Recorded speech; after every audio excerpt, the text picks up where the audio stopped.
issue of membership in Kahnawake has exploded. Just this past week, construction of a home has been halted here in the community after local residents claim that the owner has no right to build on the territory because she is married to a non-indigenous person. The Mohawk Council of Kahnawake has taken the position that Mohawk law still exists. Mohawk TV sat down with the homeowner and members of the Mohawk Council of Kahnawake to discuss the issue further. Take a look. Can you give us some information on how things have developed? Sure. Just a long story short, ever since I stepped away from the file, doesn't mean I haven't been involved, and a lot of community members still contact me personally at the office or at my residence or while in public with this difficult issue in our community, which is the membership issue. But most recently there was some report that a local community woman who had married a non-native and was residing in the community. This was brought to my attention 6 weeks ago, which was later relayed to the council table, that they had moved from the location where they were at and began constructing a new home. At which point in time, community members brought it to the table. The council table was forced to act, and we decided late last week that a letter should be delivered to this individual. A letter was delivered, and then there was a community meeting called that night by the majority of them was the women of our community, called a meeting last Friday. I attended, and the outcome of that meeting was we were going to go to a place where the house is being constructed and try and put a halt to it. That was Monday morning at 7 o'clock. So what was the reaction? What was the feeling when this issue came up? Well, for me personally, everybody knows my position and stance on the subject. I'm not going to say that I'm a hardliner, but I'm proud to say that I'm from Kahnawake. We only have so much land left. We're on a postage stamp, and it's well known. Ever since I was small, I'm sure the elders can explain the same thing to you, that Kahnawake is a community for Ungwehua people, and I'm glad to see now that this is all being community driven where we are right now. Now, from what I understand, in terms of it being community driven, there were complaints that had come to the Mohawk Council. Is that correct? Yes, specifically on this issue at this location, we did receive something in writing from a community member that they have an issue with it, and that they're requesting that the council get involved. And we're hoping to meet on it on a more regular basis and come up with an action plan in conjunction with community members, because that's important that community members continue to stay involved, and we sort of build a momentum towards finally addressing this issue, because it's not just this specific issue.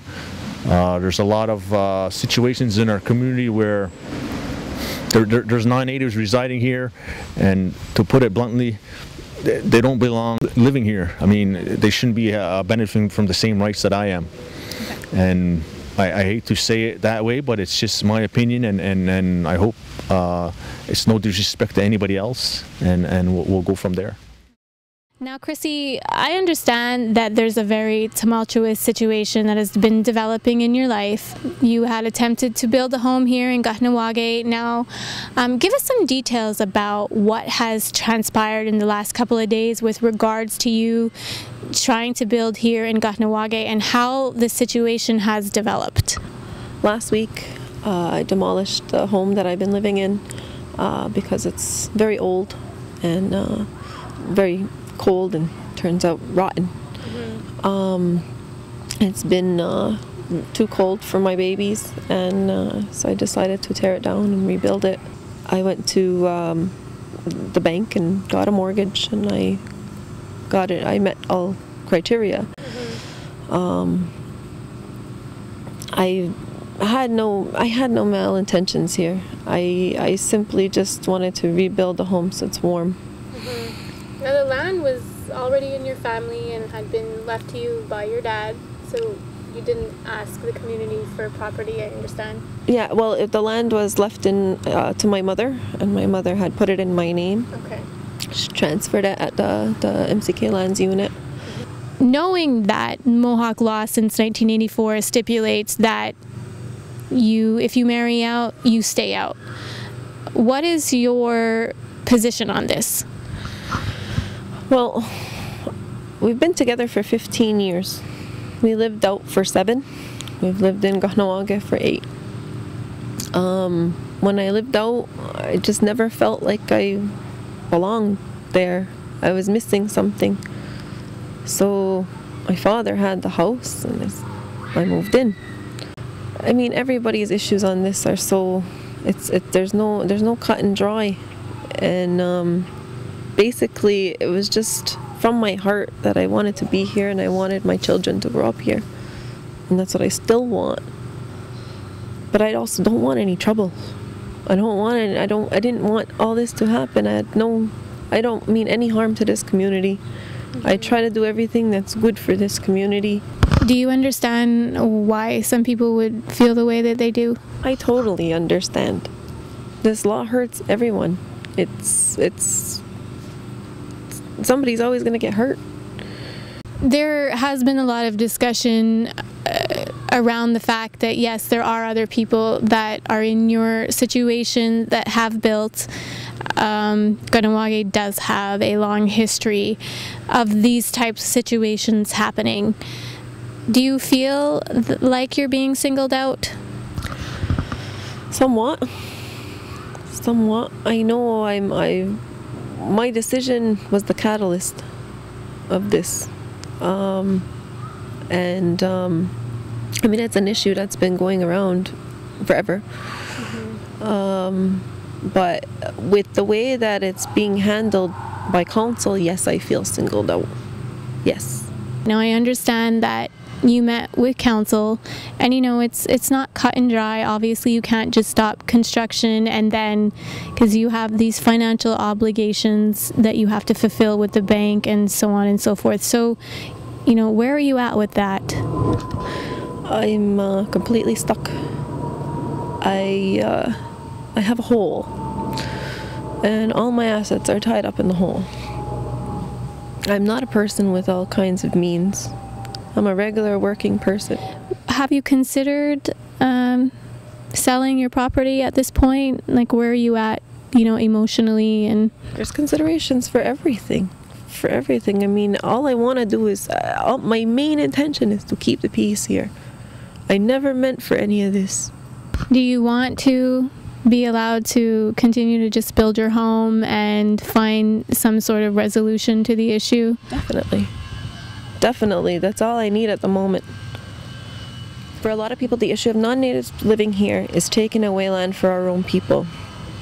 I couldn't see the difference if I lived there with my two children alone. If my husband lives with me, it's not taking up any more space. I didn't take a land allotment away from anybody. It was already land that was there. At the moment, I don't see how anybody benefits from a hole staying in the ground. I understand now in our interviews with Chief Kahnawake Skydeer and Carl Horn, they both referenced that, you know, when letters had gone out in 2010, that your husband was notified that he couldn't live here.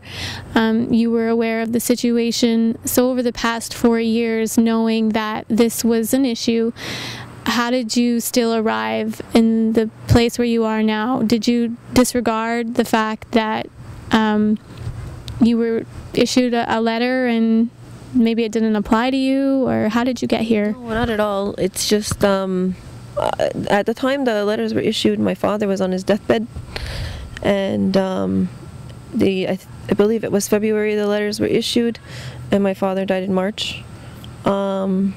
We did look around for different places to live. I did start house hunting. But my priority just became being with my mother. My mother was widowed, and to take care of my mother. After that, I had children, and my priority became my children. And at the time the issue was, the letter was issued, it was issued to people without any ties and without children. And I just thought it put me in a different category. My priorities became different. My motherly instinct wanted to raise my children here. Where is the membership issue at right now in the community, given the more recent complaints, which also led to the stopping of a recent home being built here in the community? Just let us know like where things are at right now with the law itself. Well, the law has always been the law, and I think a lot of community members know that it is the law of the land. As you said, you marry out, you leave the community. That's something that has been reiterated for generations, as far as I know, and speaking to community members, whether it be elders or youth. And it just seems that nowadays, I don't know if people feel that it doesn't apply to them, or they don't want to respect it, or whatever the attitude and sentiment is toward the membership law. It is causing stir and controversy in the community. The membership law is going through an amendment process right now as we speak, and to me, the community members who have come out have not been softening their position on this, and as a matter of fact, even getting more strict, to the point where they had recommended that even people who just rent a home to or cohabitate with non-indigenous people will have their rights and benefits suspended. So the momentum, in my opinion, hasn't changed in terms of this attitude toward non-natives residing in the community, and it's just gotten to the forefront now with this particular case. And community members aren't happy. And you know, the meeting that happened on Friday night was a community initialized movement, and the council chiefs went there to support and listen to what was going on, because you know, at the end of the day, we're expected to enforce and uphold the laws of the community. But I felt that council had already stated our position to Ms. Goodleaf. We sent her a letter on Friday. We also sent Mr. Jeff Brown a letter 4 years ago with the letters. So it's not like they weren't in the know that this is the rule here. And that's why I said some people choose to abide by it, and community members, for the most part, are happy with that. Like, okay, they are allowed to love who they want to love, but there are consequences and there are reactions to your choices in life, and one of them is that you cannot reside in the community. Like I said, at this time, the law is the way it is now. If people want to change the law, then that's the prerogative of the will of the people, but as it stands right now, that's the way it is, and that's what's causing such discord and unsettledness right now. Community members have come up with a wide variety of options, like saying, let's cut off their water, let's cut off their hydro, let's do this, not thinking of the ramifications of you know, Charter of Human Rights that do apply in the community. But I said on the radio on Friday that we are trying to build our institutional capacities here in the community, and such time that we have our Justice Act, we will be able to enforce Kahnawake laws and won't be so hamstrung by Indian Act and outside federal legislation. So it's going to be interesting, and I don't want to see anything get out of control, and you know, people are already throwing insults around, whether it be publicly or on Facebook. It just goes to show the deep-rooted, and it's not racist. I feel it's definitely, people feel like this land is a reserve for Umwehunwe, for Kahnawake or other Umwehunwe people, and there's just been a long-standing history of non-natives coming into the territory, and it causes unsettling of the peace of the community. Since you've said that, you know, and others would agree that it has been a long-standing issue, do you feel then that maybe the law needs to be reproached or even readdressed to some capacity in terms of it being able to work in this day and age? Well, it is being done right now, and that's why people have the obligation to come out to the community decision-making process and give their perspective and point of view. As we're going through the drafting process now, and we will finalize and put a draft to the community, that's when people will have a chance to say whether they agree with it or not. But like I said, what I've seen and all of the people who have participated, there's not a willingness to soften. And if there are the people out there who are on the opposite end who feel maybe we should open the doors and allow this to happen and non-natives could live in the community, then they need to be vocal as well, because they haven't been with regard to CDMP. If they do it on Facebook, that's one thing. If they do it in their homes, that's another thing. But we don't usually hear that side. So it's going to be interesting as this moves forward. Right. Now, there was a question that, you know, has arisen here in the community about picking and choosing. Well, why this family and not other families who are doing the same thing, even maybe in the same area, or, you know, what do you think about that? Well, I think this case is the tip of the iceberg, and there have been other instances where the council has tried to do an approach to remind the community that this is the law. But I think now that the community is taking a vested approach in this, that's where it has to come from. I believe the people of Kahnawake have made the membership law, the moratorium on mixed marriages, the 1984 Mohawk law, and leading up to 2003 to the way it is today. It's the people. The chiefs are always going to change, the council is always going to change, so it's going to be up to the people to decide how this is going to move forward. And with regard to picking and choosing, like I said, this particular instance, I think it's because it's in the heart of the community. She was putting her plans on Facebook about building. It's common knowledge that she's married to a non-indigenous man, so I think it riled up some feathers, and now it's causing a ripple effect. And don't think that the other people who are in the same predicament are going to be left like unscathed or like they're going to be addressed and approached as well, whether it's letters or whatever, reminding them. And the council is also going to meet on this tomorrow, and we're going to discuss putting together a communications campaign to the community, reminding them that this is the way of the land right now until such time it changes.